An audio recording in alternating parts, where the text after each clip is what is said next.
Hello, everyone, and thanks for joining us on The World Today. I'm Amarachi Ubani. Here's what's coming up on the program. The war in Sudan enters its second year, entering into its third, actually, with no end in sight.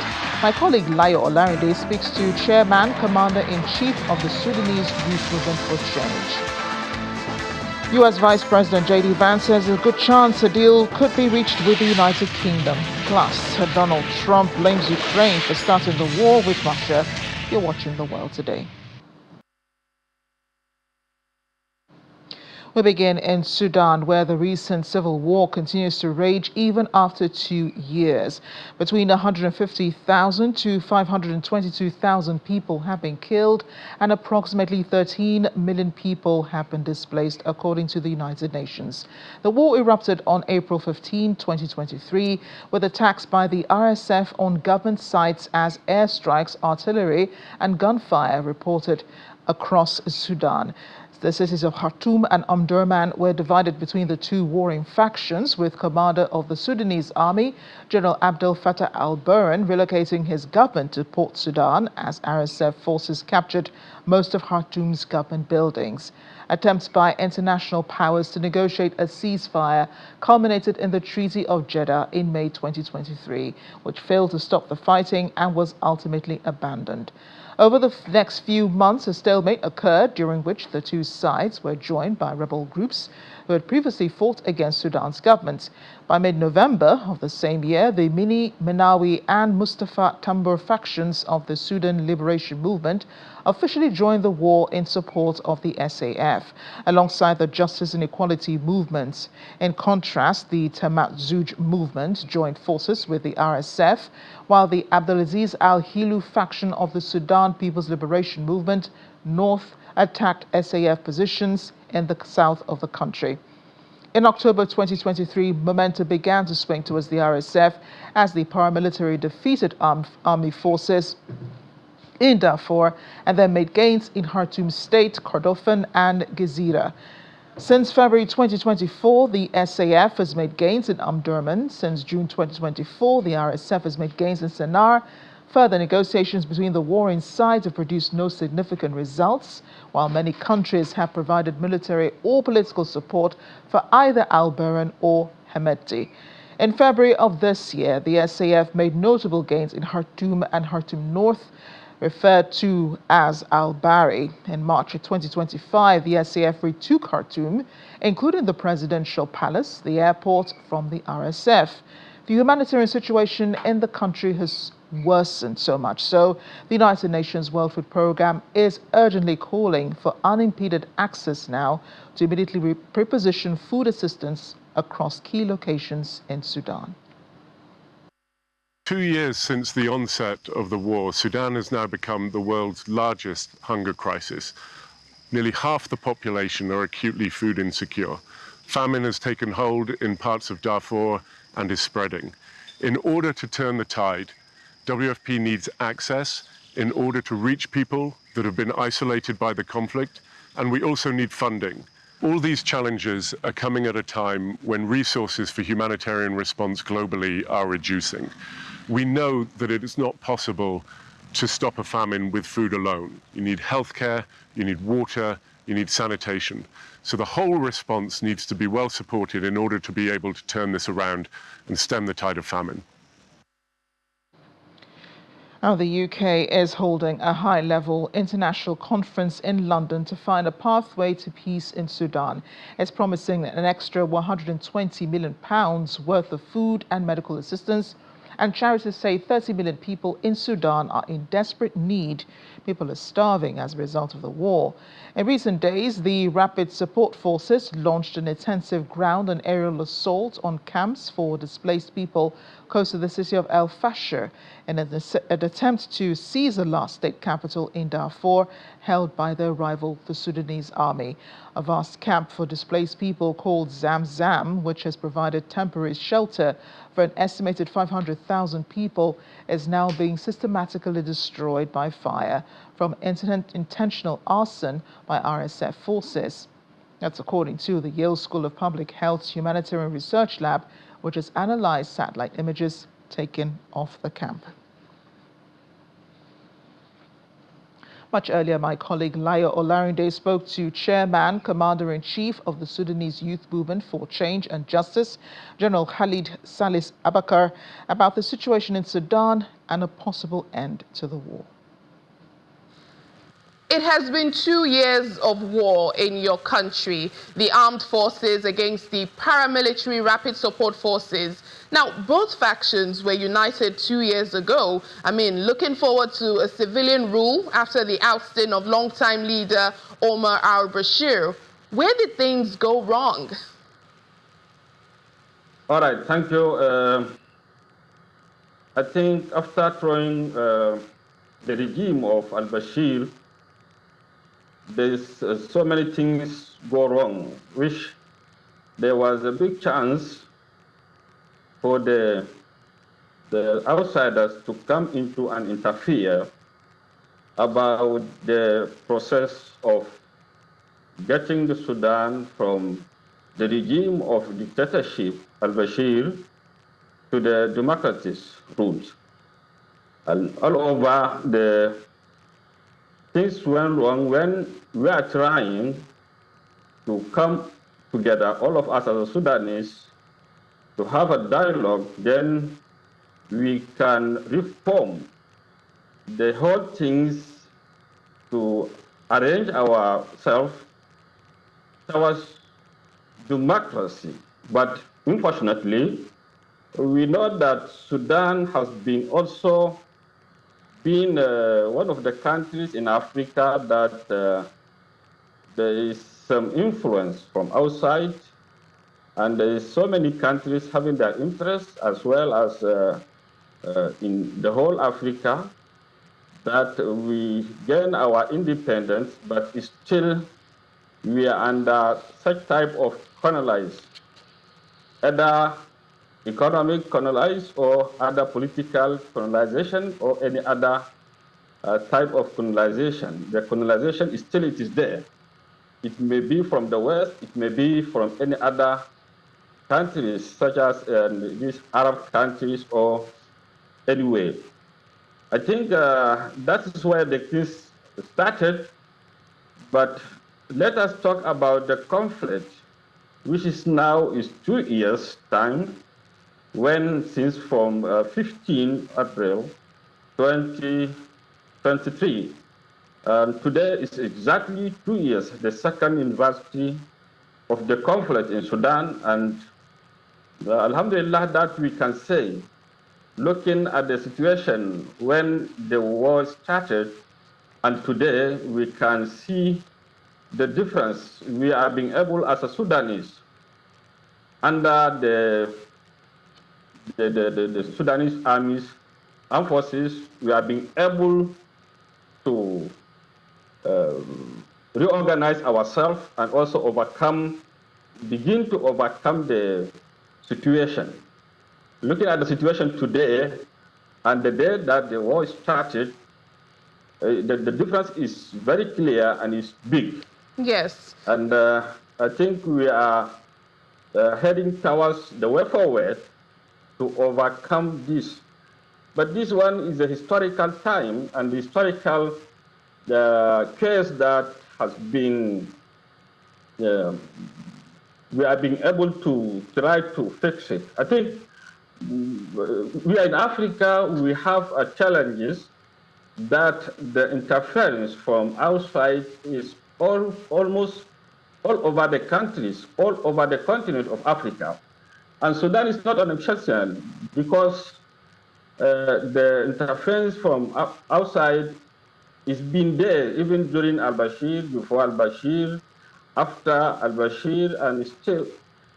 But now, we as a Sudanese, all of us, when we have realized that we are being targeted from different countries within the region and outside of the region, some of the international community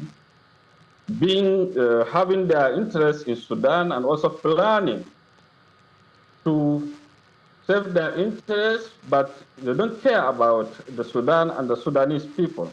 Lieutenant General, and that is why this time around they have been able to get the chance through this militia, what we called the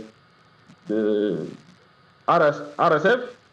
Well, talking about securing the Sudanese people, I mean, thousands of people have been killed in the space of 2 years and many more others displaced to neighboring countries. Lieutenant General, I want to ask you now, how do you respond, and the army, how are you responding to international calls for an immediate ceasefire and also peace negotiations? I mean, isn't it time to come to the negotiating table for the sake of the Sudanese people?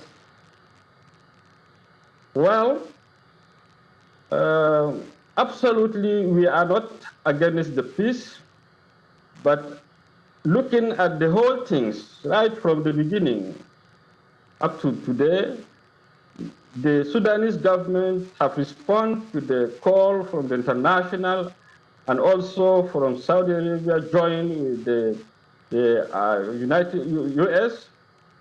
government for the ceasefire and also the process of peace talking. That was earlier 2023. We respond to it, but the RSF by then and the people who are behind them, they was seeing that from the situation on the ground by then, they are not being able to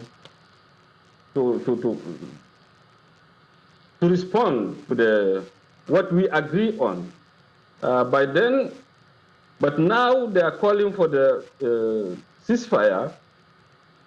Ceasefire now shouldn't be an excuse, or it shouldn't be a chance for those people to reorganize themselves and to attack the Sudanese innocent people and to come back again to the place that we have been able to sack them after sacrificing with our people, their lives. And that is our responsibility and our duty to do, to secure the country and also to defend our sovereignty. For us to, if the international community really care about the Sudan, there's no way, and I don't think there is a mature person who has the mindset to say that we should come down and sit down with those who are killing the innocent people. They have done all what they have done. And today, we have overcome them. We are being able to sack them from the capital, and we are willing to continue. We are not going to stop until either all of them, they have put down their guns, or we are being able to send them back from where they came, because most of them now are foreigners. They have been just, these people are high killers. They have been the high killers. They came to do this on behalf of Emirates and other countries. But we don't allow that. There is no way for us to accept such. We are willing to talk. We are willing to respond to the peace call, or for the call from the international community about the peace talk, about all this. But it shouldn't be just like it happened before. All right. We have been observed such kind of ceasefire for some times. I think it's like 3, 4, 5 times. All that is earlier, 2023. But now calling for the ceasefire, I don't think is going to work. All right, Those Lieutenant people, General. no one having control over them. They are doing what they are doing is just like, as I said, they are observing what they ask them to do. I want to ask you directly if there is an end in sight to the war in Sudan. Yes, this war is going to come to an end, definitely. And the Sudanese people, they will win. They will be overcome this situation. They will overcome this. And this rapid support force, they are going to vanish from their life. There is no way for them to be there. For what they have done to the Sudanese people, we as a Sudanese, we are not going to forget that. All the people who are supporting them or financing them or their impact with this criminal militia, we are going also to deal with them because what they have done, they are going to be held responsible of what happened to us in Sudan. The damage that they have made in Sudan is we are not going to forget it. The innocent people, they have been killed. The more than 12 billion people, they have been displaced. More than 5 million people have been refugees to the neighborhood country. Some of them, they have run with their life far away from even our neighborhood country. So all what happened to Sudan is not just, you can't imagine it, it's beyond your imagination. Yeah, it's a very sad situation. Beyond your imagination. And we do but hope inshallah, for a we as respite. a Sudanese, yes, we have been able to reorganize ourselves, and we are ready to force these people and to deal with them. All right then. This nation will save the country. The Sudanese army have shown that they are capable to protect and defend the sovereignty of the country and to protect the life of the Sudanese all over the country, and also they will secure the territory of the Sudan.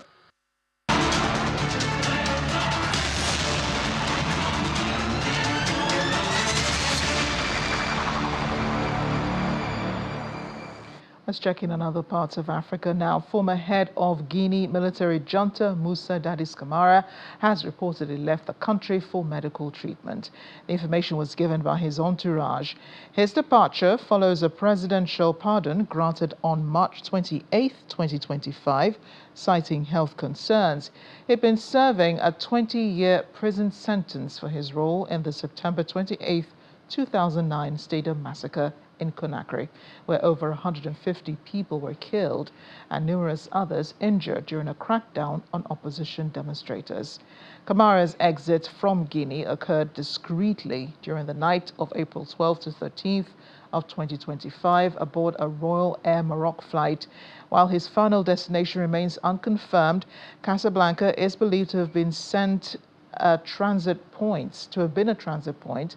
The lack of official communication regarding his departure has sparked criticism from human rights organizations and families of the massacre victims, who view the move as a setback for justice.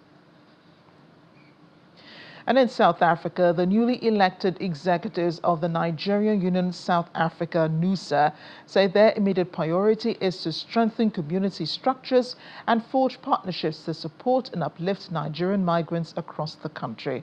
The union introduced its new president and national executive team in Johannesburg, where they also launched the Migrant magazine. The event was held under the theme Uniting Nigerians in South Africa. Our correspondent Innocent Musa tells us more.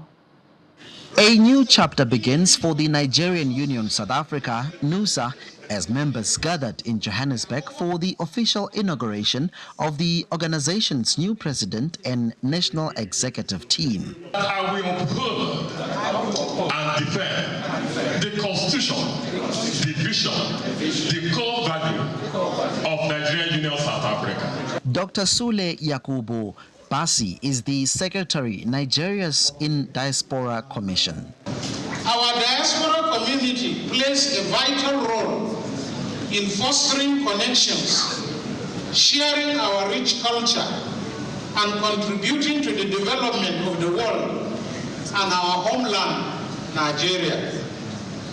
Together, we can make significant strides in various initiatives.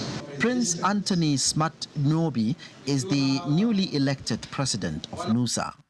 Our main focus is to have a database of Nigerians in South Africa in order to present them to the South African government and Nigerian government as well, be able to identify the professionals and be able to have them documented, because in a country of this, then the government wants to see who are those people and what are they doing to contribute to our economy.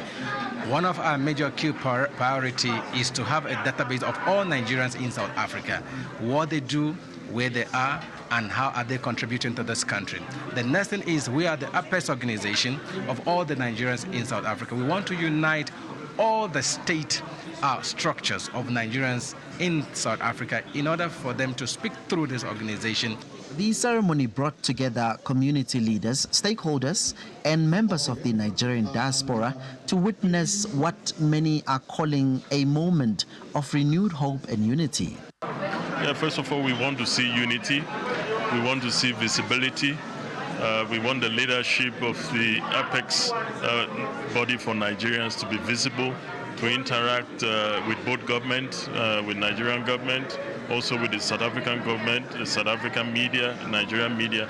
There should be enough visibility. Okay, as an outgoing president and the first female of the Nigerian Union South Africa, I want to congratulate the new executives, especially the President General and his cabinet.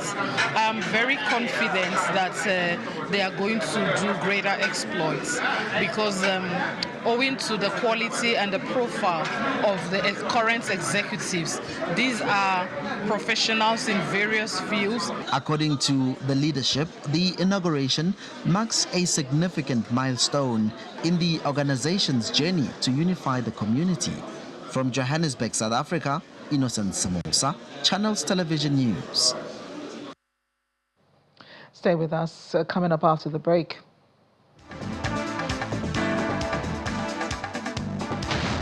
No hope in sight on the part of El Salvador for the man wrongfully deported by the Trump administration. President Bukele says he will not be returning. Kilma Abrego Garcia. Stay with us.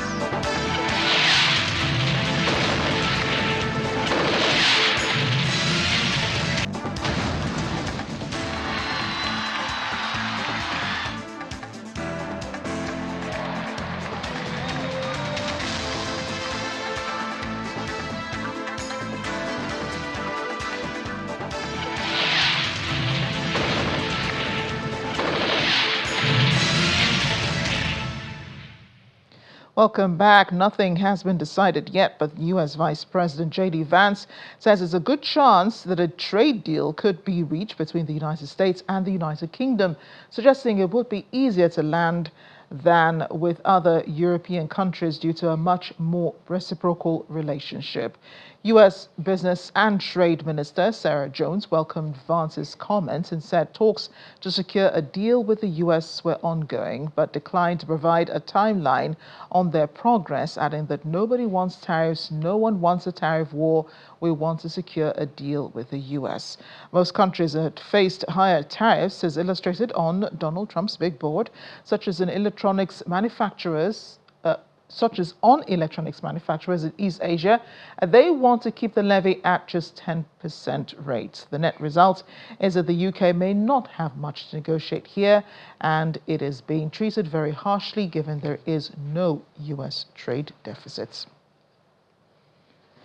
In the meantime, the Chinese President Xi Jinping has called on Vietnam to oppose unilateral bullying to upkeep a global system of free trade, though he stopped short of naming the U.S.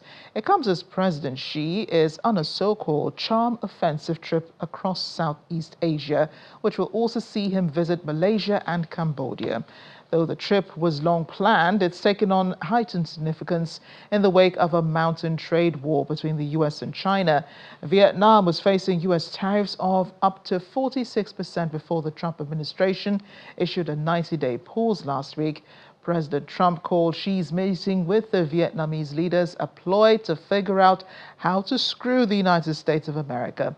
According to state media outlet Xinhua, President Xi told Vietnam's Communist Party Secretary General Lam to jointly oppose unilateral bullying, saying, in his words, "We must strengthen strategic resolve and uphold the stability of the global free trade system, as well as industrial and supply chains."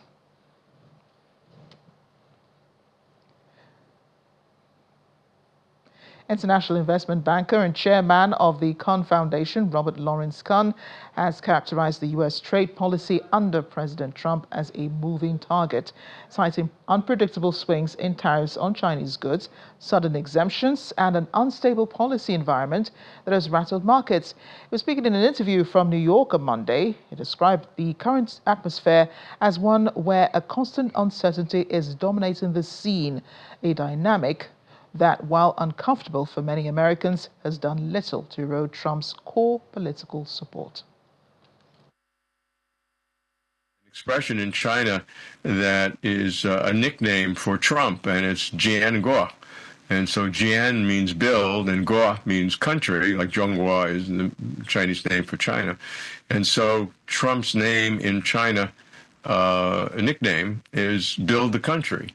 And by that they mean build the Chinese country, because what Trump does is alienate American allies. And he did that in his first term. The major achievement from the Biden administration point of view, we barely talk about the Biden administration anymore as though it didn't exist, but they built allied relationships very much stronger in Asia with Japan and South Korea, India, Australia, UK, European countries. And Trump is sort of exploding that with his tariffs. To start with Canada and Mexico, two of the most peaceful borders in the entire world, it is an exemplary of Trump's willingness to be extremely disruptive, and then change back and forth. And, they made some kind of a deal and still somewhat in flux. So bottom line is that China will benefit ultimately by Trump's tariffs, by other countries needing China's relationship, which is at this point more stable than the U.S. in terms of everything. Its political leadership, its economic policies is more stable. I want to bring in now banker and scholar with a focus in financial and socio-economic inclusion and poverty eradication, Dr. Rotimi Niyilola. He joins us from London. Doctor, thank you so much for joining us on the program today. Yes, thank you very much, Marachi, for inviting me, and good evening, viewers. Well, we're very happy to have you here, and I'm sure that you have been watching and observing, the recent movements with the tariffs and the Chinese president going all the way to Southeast Asia to Ghana support. President Trump waiting in the White House for that phone call from President Xi, although the president says he's not going to make that phone call eventually. But were the tariffs between the United States and countries around the world, were they really hurting the American economy and by extension tipping the balance on global trade? All right. Okay. The tariff war between the U.S. and multiple countries, actually started with Mexico and Canada, and then from February, opened it up, to other countries, especially countries that the U.S. considers as those contributing to its trade deficit. All right, provided like 10% tariffs for all countries except a couple of countries. Give them higher tariffs. I was listening to your report before this meeting talking about Cambodia and Vietnam. Cambodia 49%, Vietnam 46%, as Nigeria 14%, EU 20%. All right, but now it's tending towards more between US and China. All right, now this has significant impact potential, not only for the US, for China, for top partners, top trading partners of the US, and actually across the world. All right. Now, what is the immediate impact? Coming to your question. And also, before I answer that question, let me just say also that when you look at a lot of commentaries and analysis of what is going on between the US and China and some of the other countries, on the face is tariff and trade, yes, but some of the commentary that you see is highlighting some other dimensions like geopolitical war. And when you talk about bullying and all that, geopolitical war and sovereignty, national security issues, but I don't want to dwell on that. As you know, my interest is more economic impact on the Yeah, but the question really was, before the imposition of these new tariffs, was there a trade deficit between the US and any of these other countries? So much so that the US president really had to address the issue with the new tariffs. Yes, indeed. In fact, that's exactly the question. There was or there is a trade deficit. Now, the US today has found itself in a situation where it has amassed a trade deficit of about $1.2 trillion. So essentially, the US has become a net importer nation, a net consumer nation. So you can imagine accumulating $1 trillion trade deficit every year for a number of years. So you will not be surprised why today America has about $24 trillion in foreign debt. So that's a very difficult position to be in. And you may not like the politics of the American government, but the numbers are there and the fundamental issues are there. And that is but the problem there is the impact. So what the administration, the US government is trying to do is trying to rebalance that situation and take America out of that deficit. Now, the approach is, the end game is, how do we either take out this deficit or how do we minimize this deficit? So this is the war that is going on. Now, but the problem there is there's collateral damage. There will be impact on the US, on China, and the rest of the world. Now, the immediate impact we have seen is meltdown in the stock market. Now, in the early part of April, you will see that there was a lot of panic in the stock market and a lot of sell-offs, all right? About $6 trillion of value, right, was taken out of the market. That's a substantial impact on America. And you would also, and that panic also was going into the bond market, and it was affecting some other stock markets around the world. Now, why is there a panic, and why is this impact on the stock market? It's because the worst fears that people have in the medium to long term is that American economy is going to go to recession. And if you've been following also, you will see that JP Morgan actually forecast about 40% chance of American, not only American economy, but the global economy going to recession. Then they move it to 60% because of escalation. Now, they try to hold off a bit now because the US government has given a 90-day pause, right, on that action against all the countries. And even against China, they've removed some very sensitive products like electronic products, semiconductors out of it. So because of that, they are trying to moderate their forecast. But by and large, people see that if the US goes into full implementation of these tariffs, and China, for example, because today now, the US has said 145% tariff on Chinese exports into the US. Now, China has retaliated, right, by saying it's going to be 125% also on American exports into China. Now, if both of them don't find a compromise and they go ahead to implement it fully, this will have massive impact on America, both to American consumers and American manufacturers.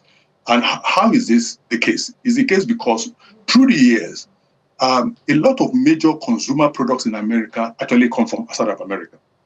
Because of the situation the American government is highlighting, where it has become cheaper to bring products to the US.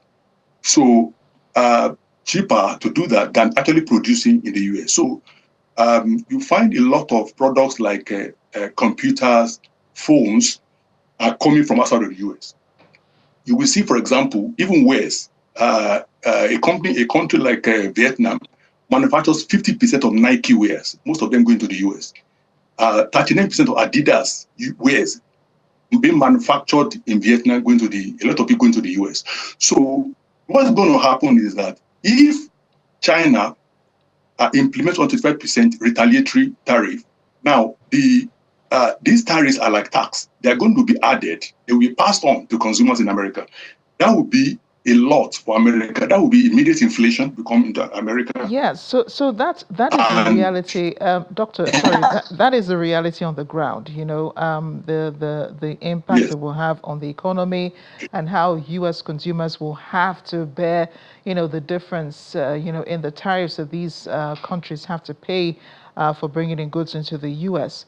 But looking in hindsight, Trump's tariffs are already changing global order.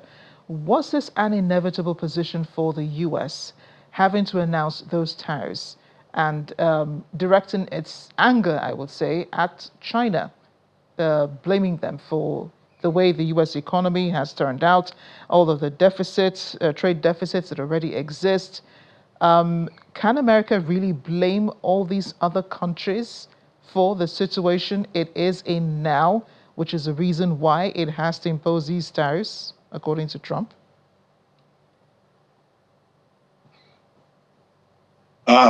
Okay, so the question first is this inevitable? Looking at it, I would say it's inevitable. It's a question of if, not when. Because if the American economy is in a situation now where there is trade deficit of 1.2 trillion, all right, and out of that, 300 billion of that deficit is coming from China, all right. So China is exporting about 450 billion into the US, right? So it's like America is paying China for 450 billion, and China is only buying 140 billion from America. So there's a deficit of about 300 billion. Now, many other countries are like this. So America is in that situation where if it continues that way, because what is happening is that if you have that trade deficit, you have to finance it. So, and that's why America is also now the largest debtor nation in the world. So if you continue that way, America will continue to amass debt, and it will get to a point where if you take your personal level, at the personal level, if you are spending more than you are earning, so something has to give at some point. Now, a lot of people may have a problem with the way it's been approached. All right, so the jury is out. What is the best way to approach this, or how to manage this? All right, but the fact is that the numbers are on the table, and a lot of people, commentators even within America, understand that this is a challenge for America. Not today, because if you go back in the 60s and 1970s, America used to have trade surplus, meaning that America used to be a net producer nation, not a net consumer nation. So from the late 70s into 80s, it started into deficit, and it's been growing, right? And now it's at 1.2 trillion. So if you continue that way, it's going to go to a point where it may become very unmanageable. So something has to be done. Now, so that is the point where it is. But the issue is every country has their own argument. Now, it may not be accurate to blame China for the situation 100%, because if you look at the situation, the American and Chinese economies are intertwined. It's been like a symbiotic. Okay, so Chinese exports into the US are cheaper, right? So because of several factors, the weaker currency of the Chinese currency is weaker than the dollar. So it makes their exports to be cheaper, which is a deliberate strategy, because they want to have an export-led economy. So deliberately, they keep their currency not too strong, right? Which makes sense if you want to drive exports. So and then they also have labor, massive labor. So we have cheap labor as well. And then because of these tariffs, because what the US is saying is that many countries are giving high tariffs. They are taxing American more than America is taxing them. All right. So all of this together has made Chinese products, phones, computers, wares, and many other products to be affordable for the American customer. So China and other countries will say, listen, we have helped American consumers to be able to afford this product. So it's good for your consumers. And if you also look at major tech firms, like Apple, Microsoft, Nvidia, and so many other major tech firms in the US, many of their components for their products is coming from China, right? And then there are rare earth metals that America does not have, right? Which comes into the US to help electric vehicles and all that. So Chinese economy has been supporting America, to a very large extent in that manner, all right?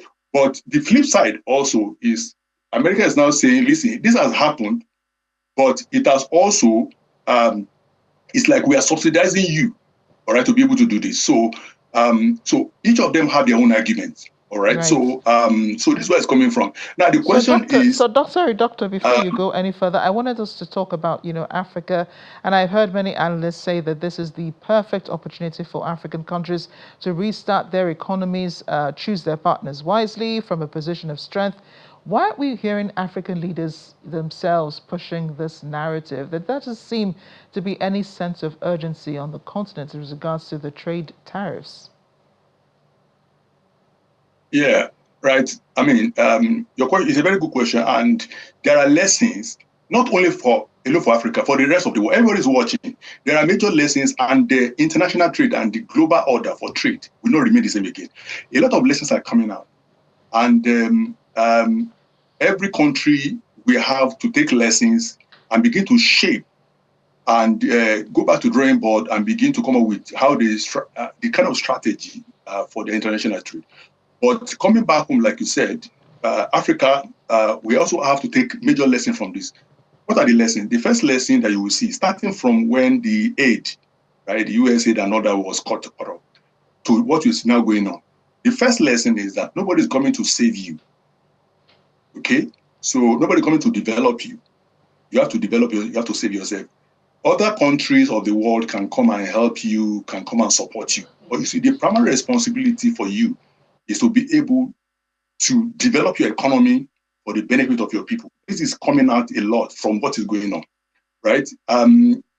So the era where you are developing your economic strategy or your strategy as a country based on aid, grants, and support from around the world and all that, that era is gone. That's what you're seeing now. Because what America is doing, you may not like the politics of the current president of America, but what he's saying is American first. So he's not going to be subsidizing the whole world, right, at the expense of America. Now, you may not like that in terms of the way it's been approached and all that, but you cannot say that it does not make sense for an African country, or any country at all, to say, I want to prioritize my people. It does not mean you are fighting other countries. It doesn't mean that you are going to be unfair to other countries, but it means that I have to prioritize my country, I have to prioritize my people. Because listen, if you don't do that, nobody's going to do that for you. That's what is going on. All right. So American government is saying, if you charge me 10%, I charge you 10%. All right. Right. So okay. Yeah, Doctor, thank you. Thank you so much. There's a lot to unpack here, with the U.S. tariffs always gets, guests going. People have opinions and thoughts about this, but thank you for breaking this down for us. It really doesn't mean that America is an enemy to nations. They're only just trying to offset, their deficits. Thank you again for joining us on the program, Dr. Rotimi Niyilola. Thank you so much. We're off on a second break now on The World Today. Still ahead. China holds the second humanoid robot industry conference in Beijing. Very interesting innovations here. Stay with us.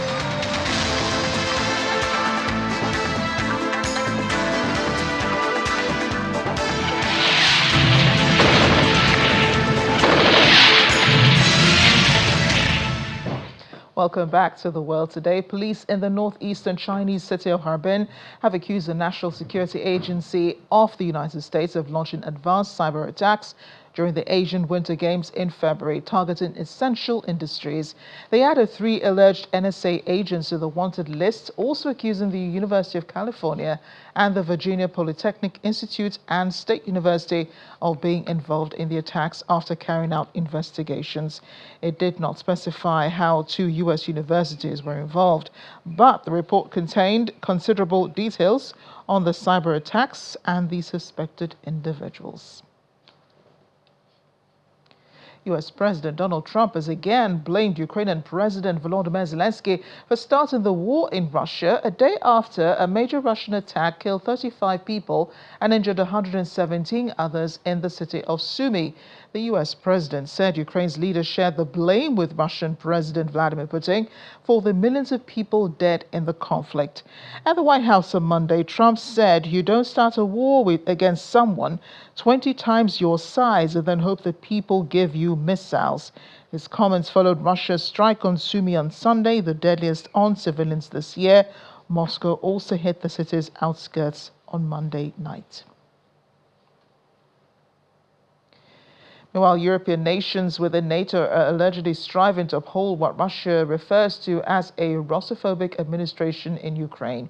Based on Russian Foreign Minister Sergei Lavrov, their aim includes preparing a replacement figure for President Volodymyr Zelenskyy, in case he's removed from power. During an interview released on Monday, Lavrov accused Western countries of disguising their actions under the pretense of peacekeeping. Rather than genuinely attempting to resolve the conflict, he claimed that they're working to fortify Ukraine as a stronghold against Russia. Lavrov remarked they have come up with a resilience force, in other words, in order to maintain Ukraine's resilience, they're not going to send blockade troops, but the military of civilized Western countries. Meanwhile, the United States Special Envoy Steve Witkoff says Russian President Vladimir Putin is open to a permanent deal with Ukraine. President Donald Trump's envoy made the claim in a TV interview on Monday, following compelling talks with Putin in St. Petersburg last week. But Foreign Minister Sergei Lavrov has warned that agreeing terms on a deal is not easy, while Ukraine and its European allies have called on Washington not to be deceived by Moscow's delayed tactics regarding a ceasefire. Well, Witkoff told Fox News in an interview, "I think we might be on the verge of something that would be very, very important for the world at large," acknowledging that it took a while for us to get to this place, but that he saw a deal emerging after 5 hours of talks. Or in France, where vehicles were set alight outside several prisons and one jail was hit by gunfire from an automatic weapon in a wave of overnight attacks. Justice Minister Gerald Darmanin said the jails had faced intimidation attempts and linked the attacks to the government's crackdown on drug trafficking. 7 establishments were targeted, according to the Parisien newspaper, in Toulon, Aix-en-Provence, Marseille, Valence, and Nîmes in southern France, and in Villepétain and Nanterre near Paris. France's National Anti-Terrorism Prosecutor's Office said it was investigating. Well, in a post on X, Darmanin said he was traveling to support affected officers at the prison in Toulon, which was targeted with gunfire. Without directly attributing blame to the attacks, he said the French government was facing up to problems of drug trafficking and taking measures that would profoundly disrupt criminal networks. As part of his visit to the White House, an important immigration cooperation has been signed between El Salvador and the United States, which will directly benefit Salvadoran travelers. The Minister of Justice and Public Security, Gustavo Villatoro, and the United States Secretary of Homeland Security, Kristi Noem, signed the agreement through which El Salvador officially joins the Global Entry Program, a mechanism that allows pre-approved low-risk citizens to enter U.S. territory in an expedited manner. With this agreement, El Salvador becomes the first country in Central America to be included in the program, which streamlines immigration procedures at U.S. airports. The Salvadoran government said in a press release that this is important. It reflects the strengthening of cooperation between the United States and El Salvador in matters of security, defense, and regional development. Well, President Nayib Bukele was in the White House on Monday with U.S. President Donald Trump at the Oval Office, where he was asked by journalists if he was suggesting he smuggle. He asked if he should smuggle terrorists into the United States while discussing the return of a mistakenly deported Maryland man with Donald Trump and his senior advisors. Bukele replied, "How can I return him to the United States if I smuggle him into the United States? Or what do I do? Of course, I'm not going to do it. It's like, I mean, the question is preposterous."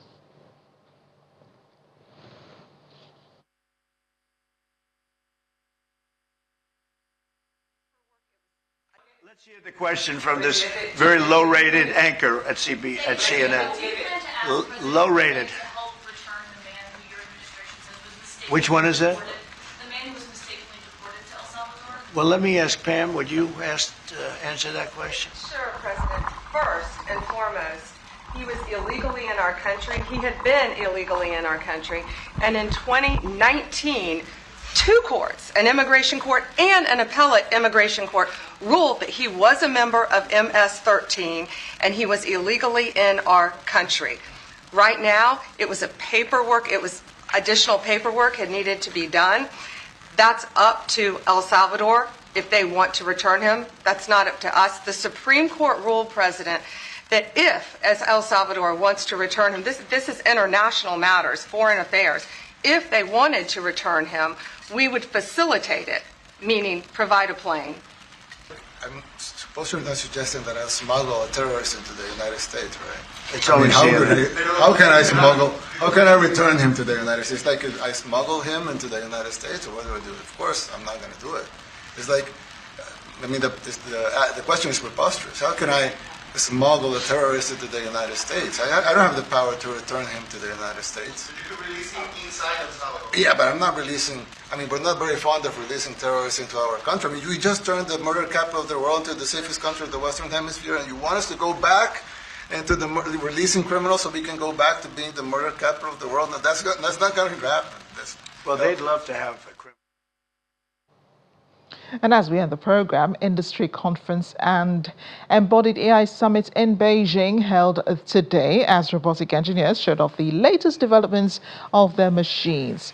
We're looking at robots waving and playing instruments to demonstrate their dexterity, as well as standing up and walking around to exhibit larger movement functions.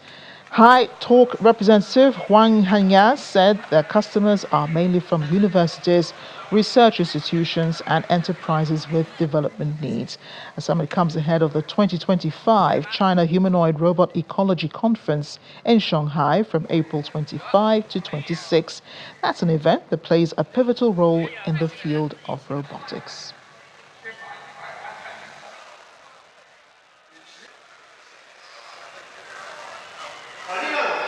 Can imagine a playground for tech experts. Thanks for watching The World Today. I'm Amarachi Ubani.